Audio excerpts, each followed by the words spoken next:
Bonjour à tous, j'espère que vous allez bien. Alors, je vous retrouve pour une petite vidéo tuto. Ah, j'ai le fil de mon téléphone qui vient de passer devant, on va le repartir, le passer derrière. Alors, j'ai décidé de faire avec vous un petit tuto extrêmement simple, extrêmement basique, à la portée de n'importe qui et de n'importe quel être humain. Voilà, qui peut se servir de ses mains, bien sûr. Donc, on va partir sur une feuille A4 dans un cardstock épais puisque on va faire un fond. Je vais utiliser des feutres dans les tons marrons et j'ai quand même pris un doré. Donc, ce sont les twin markers de chez Action. J'ai pris tous les marrons différents que j'avais. Donc, vous voyez, il y en a pas mal. On va partir.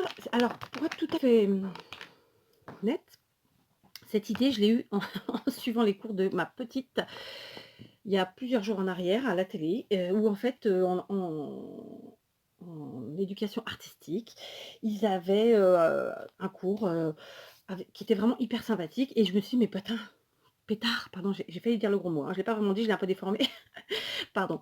Mais en tout cas, je me suis dit: «Mais pétard, mais c'est ça, c'est top, c'est parfait». Pour moi qui suis pas fanatique de coloriage à la base, pour moi qui aime me détendre sans avoir à réfléchir, c'est parfait.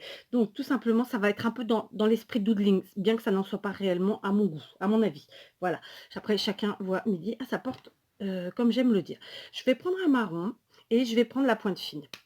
Je vais par contre tourner ma feuille comme ça, parce que je trouve que c'est plus pratique. Alors, on va partir sur un gribouillage de lignes en continu, mais dans des formes arrondies. Vous voyez, des vagues, des machins, des trucs et des chouettes. Donc, j'ai essayé de me mettre bien face à vous.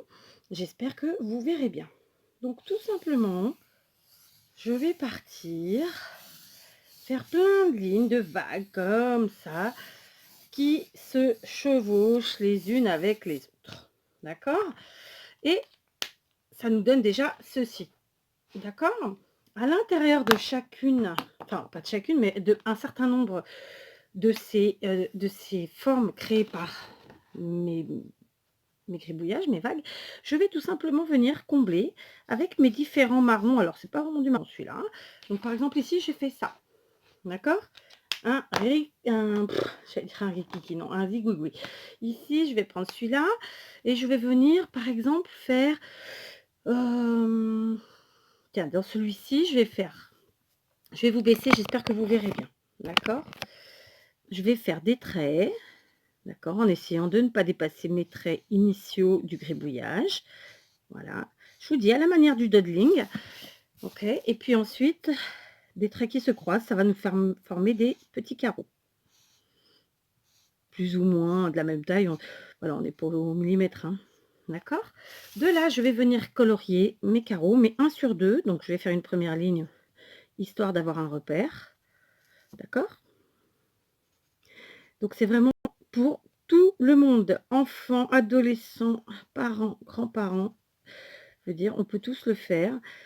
C'est un truc qu'on ne réfléchit pas. Moi, je vous propose donc certaines formes qui me sont venues comme ça. Mais il en existe des tas. Après, chacun voit à sa sauce. Là, par exemple, je vais partir sur un dégradé de marron. J'ai donc ajouté du doré et puis celui-ci qui était censé être un marron qui est plus de l'ordre du bordeaux, mais c'est pas grave. Vous pouvez partir sur toutes les couleurs que vous voulez, puis vous pouvez aussi rester sur un monochrome, donc une seule couleur. Voilà, comme ça. Et je vais compléter tout simplement mes carreaux ici. 1 sur 2, ça nous fait un peu un damier. D'accord. Voilà, par exemple. Ensuite, je vais venir prendre un autre marron. Et cette fois-ci, bah tiens, je vais utiliser la grosse mine. Et je vais venir faire des gros traits comme ça.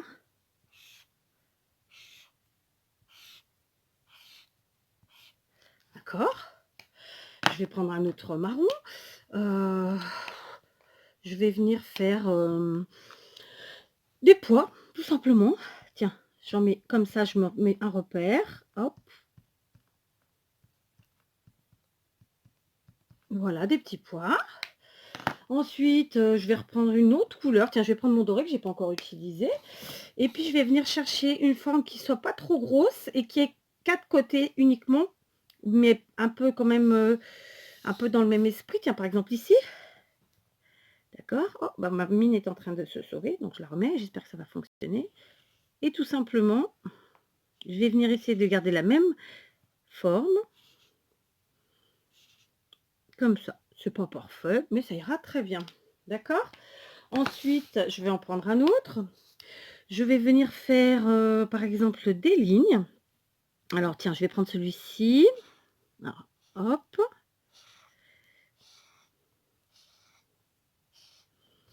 D'accord, on fait des lignes. Alors, plus ou moins distendu, distendu, ça se dit pas. De la même distance. Et puis, je vais venir colorer que une sur deux.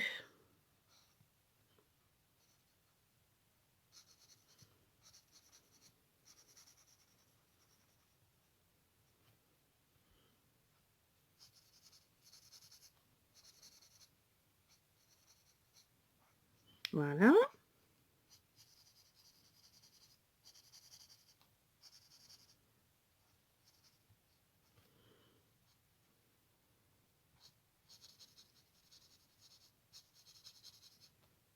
Alors, comme je vous le dis, moi, je suis pas une grande dessinatrice ni colorieuse. Je me débrouille. J'arrive à faire des choses qui sont, à mes yeux, en tout cas, plutôt sympas, sans vouloir être prétentieuse. Je cherche pas à voilà, être une grande artiste, simplement à passer un bon moment et à faire une petite créa sympathique. Et surtout sans prise de tête. Le moins possible. Voilà, vous voyez? Donc là, j'ai colorié, bah, disons, un trait sur deux, quoi. Bon, j'ai un petit peu dépassé, je rattraperai ça. Voilà, d'accord? On en est là. Donc, vous voyez, je remplis comme ça. Quoi d'autre? Alors, par exemple, là, tiens, je vais prendre celui-ci. Je sais pas si j'ai déjà utilisé. J'arrive plus à me rappeler lesquels j'ai utilisé. C'est pas très, très grave. Et par contre, cette fois-ci, je vais vraiment colorier un grand morceau pour compléter, disons. Et par exemple, celui-ci, je vais vraiment venir le colorier tout entier.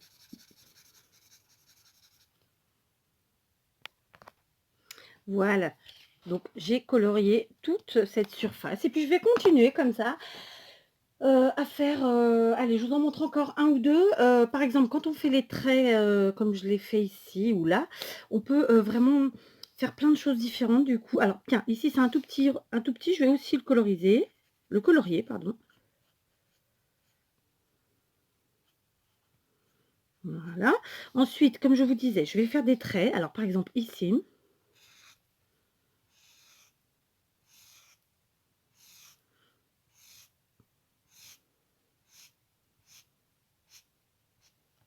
D'accord, donc,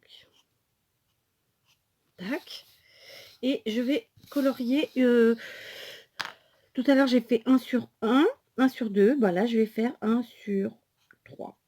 Ok, donc j'en laisse 2 non coloriés. Et là, je colorie le suivant.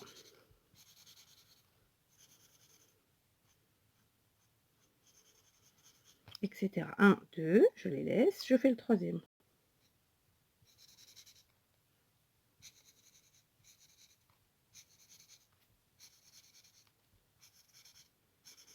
Et je vais comme ça compléter toute ma feuille à 4. Tout ou pas, hein, parce que il faut aussi laisser un peu de blanc, je pense. Je trouve que ça fait quand même sympa.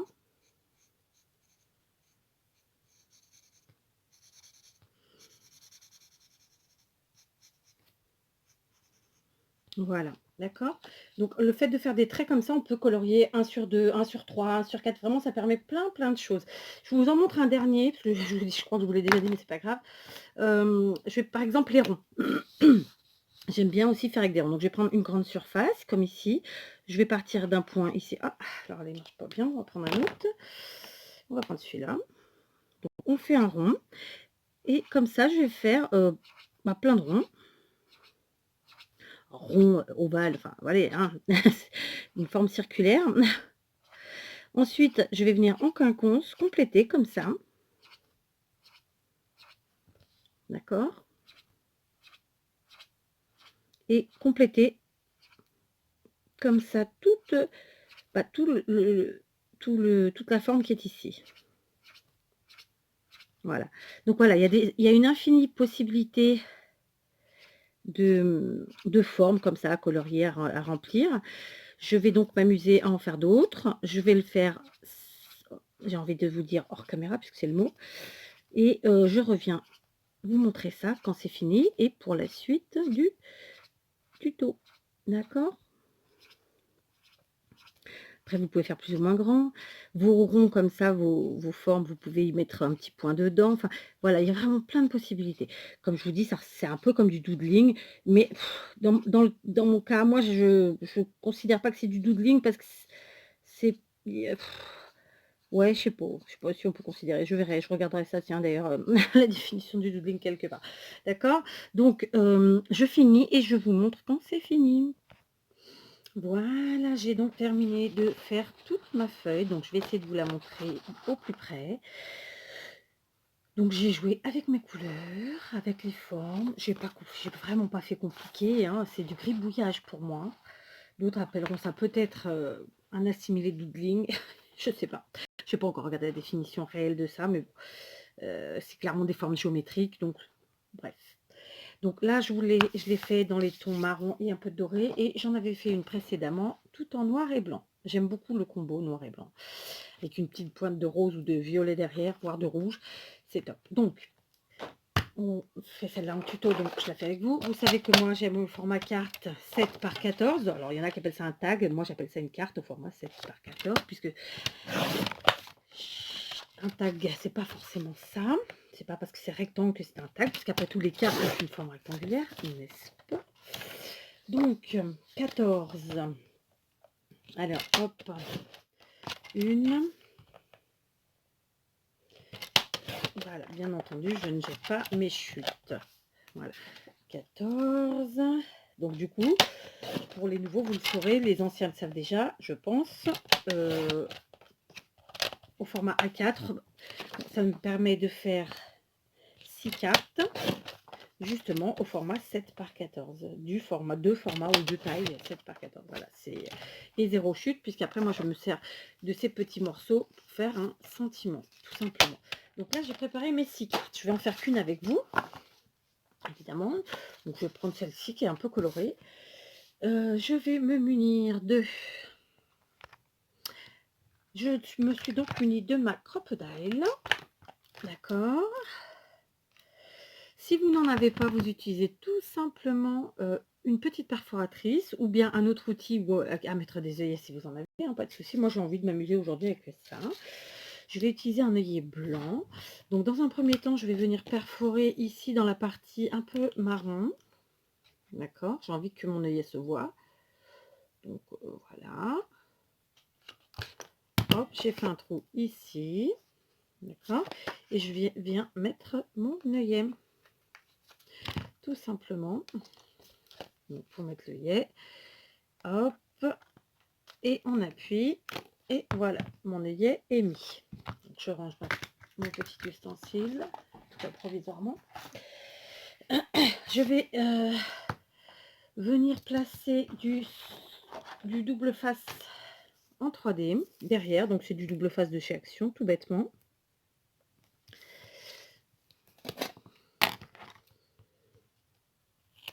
Hop. Puis, hop.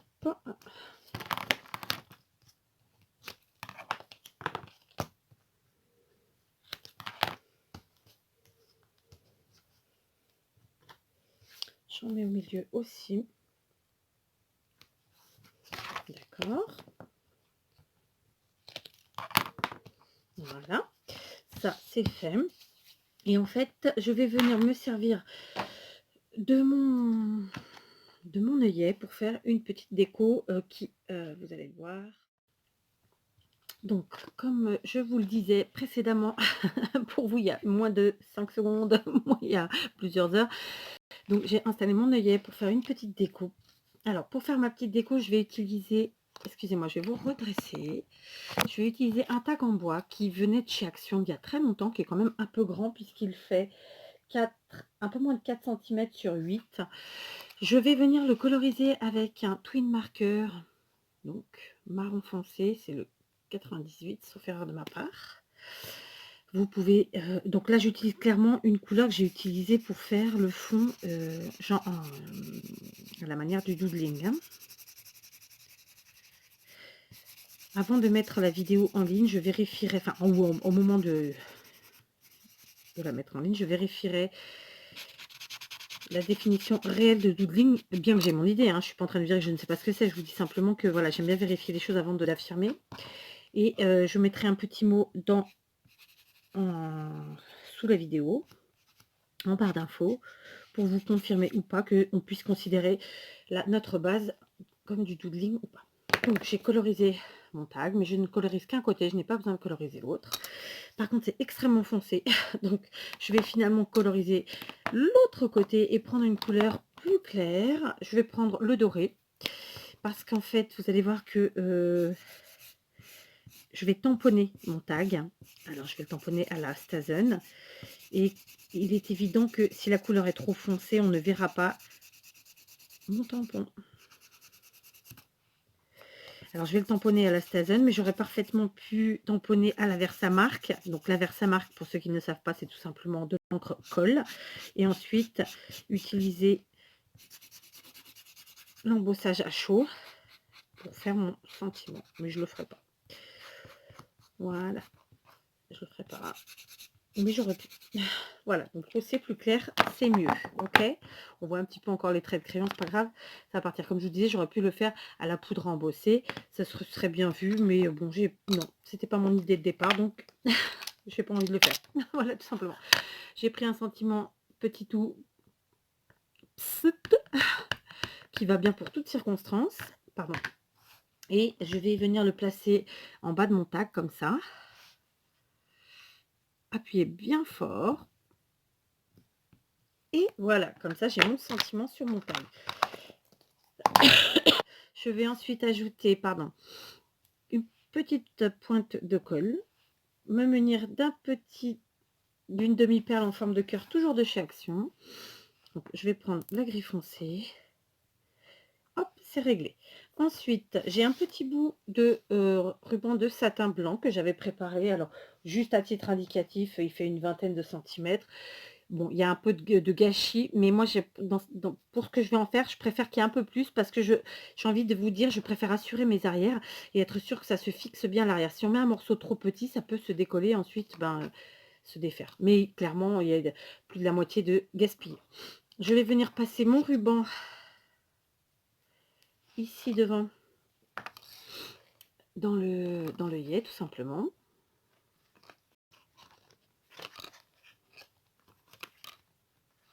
Voilà, on remonte. On laisse une petite longueur, pas énorme, comme ça. Et là, je retourne. Je vais venir enlever la pellicule du double face et positionner mon ruban dessus pour ne plus qu'il bouge. C'est là où je vous dis, il y a de la déperdition, mais en même temps, on est obligé. Si on veut que ça tienne bien, moi, pour ce type de choses, je prends plus, oui, parce que je l'ai sûrement déjà pris. Enfin, en tout cas, je prends pas le risque que ça se défasse. Par contre, je vais sécuriser mon double face en ajoutant avec mon petit biberon ou flacon de précision, hein. Je le dis encore, mais bon. C'est de la taquiglu, tout bêtement. Et je vous disais, je consolide en fait, parce que voilà, ça reste de la mousse 3D de chez Action. Enfin, c'est pas de la mousse, c'est du double face de chez Action. Et que parfois, on a des mauvaises surprises. Donc voilà. Je viens maintenant prendre une base qui fait 7 par 14, donc la même taille que ce que j'ai fait jusque-là. Je viens positionner vraiment à fleur l'un de l'autre. Et je colle. Donc, je ne suis pas parfaitement à fleur là, donc je vais simplement me munir d'une petite paire de ciseaux. Vous voyez, il y a un petit millimètre en trop. Alors, j'aurais parfaitement pu faire ma base de 7 par 14 et puis ensuite mon sujet de 6,5 par 13,5. Je ne l'ai pas fait. Je vais ajouter une dernière petite déco. Donc, je vais la mettre par ici. Et ça va être une demi-perle. Je n'ai pas de la même couleur que ça, donc c'est pas grave, je vais mettre une noire. Ça dénotera pas trop, c'est pour qu'elle se voit bien. Et puis de toute façon, c'est de la couleur de notre sentiment. Donc voilà, avec cette base ce fond, disons, fait maison en doodling. Donc, j'ai encore celui-ci à faire. Donc, moi, je vous les ai fait dans les tons marron. Voilà ma petite carte au format 7 par 14. Donc, j'ai bien sûr fait les autres avant, tout le temps hein, quand j'ai coupé. Donc, celui-ci, vous voyez, et on revient à chaque fois sur vraiment des cartes complètement différentes. Le sketch est le même puisqu'on reste sur du 7 par 14 avec un œillet, avec un tag qui pendouille en bois. Voilà, en plus, moi, j'adore les matières, donc voilà. Mais voilà, on reste sur des cartes complètement différentes puisque le fond n'est pas le même et les couleurs que j'ai choisies pour les tags, ensuite, j'ai vraiment fait au plus possible un de chaque. Enfin, une couleur de chaque ou pas. D'accord? Donc voilà, 6 petites cartes au format tag, 7 par 14, avec un fond doodling fait maison, du matériel de chez Action quasiment à 100%, les perles, le ruban, les petits sujets en bois, les feutres, ouais, je peux dire 100% Action. Donc voilà, j'espère que ça vous inspirera, parce que je sais que vous êtes nombreux en ces temps de confinement à manquer d'inspiration, à ne pas avoir la motivation peut-être pour créer. Donc voilà, vous êtes devant la télé, vous faites un petit coloriage du niveau de maternelle et qui vous donne des petites cartes très sympathiques qui feront plaisir aux gens qui les recevront, j'en suis certaine. Voilà, sans prétention aucune. Donc vous aurez dans la miniature, euh, je pense, je vais essayer de récupérer la photo de base du doodling de la feuille A4 parce que je ne l'ai pas faite au fur et à mesure. Si j'y arrive pas, tant pis. Bref, à vos feutres, à vos cartes et à très vite.